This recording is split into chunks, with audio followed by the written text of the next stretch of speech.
Hey, what's up everyone? Doing front brakes on a 2015 Chrysler 200. This is also for the 2016s as well.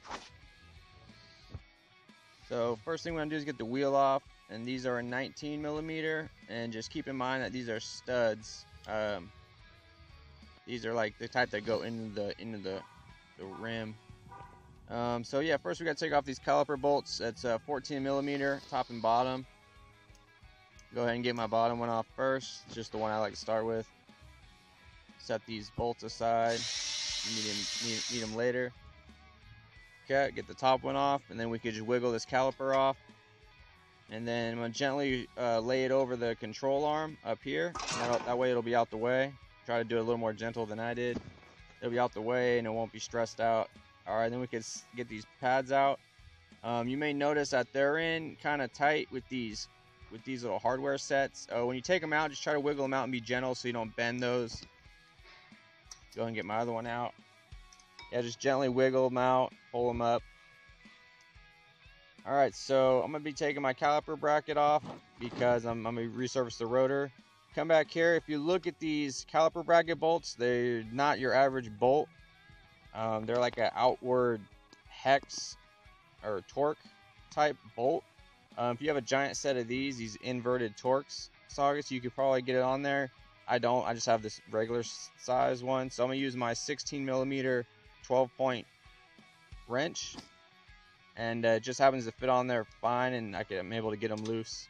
These bolts were a little tight for me because they have red Loctite on them. I don't know if it comes like that from the dealer, but these ones were. So expect a little bit of resistance. And there's the red Loctite you can see. I'm going to go ahead and pull this off. Alright, I'm going to go ahead and do this one here. Get this top one off. And like I said, they can be kind of tight. You can see the Loctite on there. Alright, so I'm going to get this bracket off now that I got the bolts out. And then when you get your rotor off, you're going to have to take this little bolt out. It's right here. It's a size 5 and a hex, 5 millimeter. And I just hit it loose, and then when you loosen it, the rotor should come free. Alright, so once you get this out, the rotor should come off. If you need to kind of tap it with a rubber mallet to get it off, that's fine too. Alright, so now I'm going to get my caliper pins greased up. I'm going to slide them out and put some just regular brake grease on them while my rotor is resurfacing.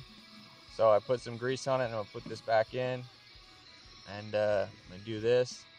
If you don't have grease, just make sure that they can move freely before you reinstall your brakes, and just get it next time. Alright, so I'm going to clean these off a little bit, get the dirt and any rust off these hardwares. Just being real gentle. And then me personally, I'm just going to put a little lube on these on the outer edges so the pads will slide in easier. Okay, so this is all ready to go. Now I'm just going to get my rotor when it's done recutting. Alright, and if your little hub here is all rusted up, you can clean it off. I just kind of clean it off with a brush. Alright, so now my rotor's cut. I'm going to put it back on. Make sure you put this little bolt back in and just get it tight. You don't got to go mega tight with it, just, tight enough to where the rotor's, sitting pretty flush with the hub.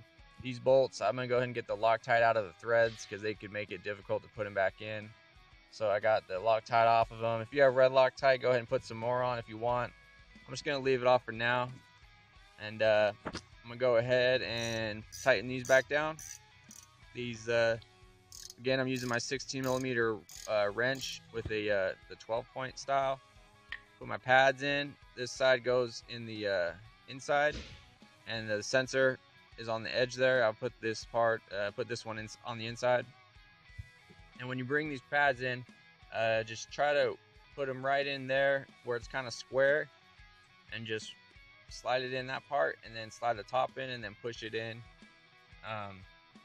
Should just go right in. Shouldn't have too much resistance, maybe a little bit, but then you just push it in, it pops in.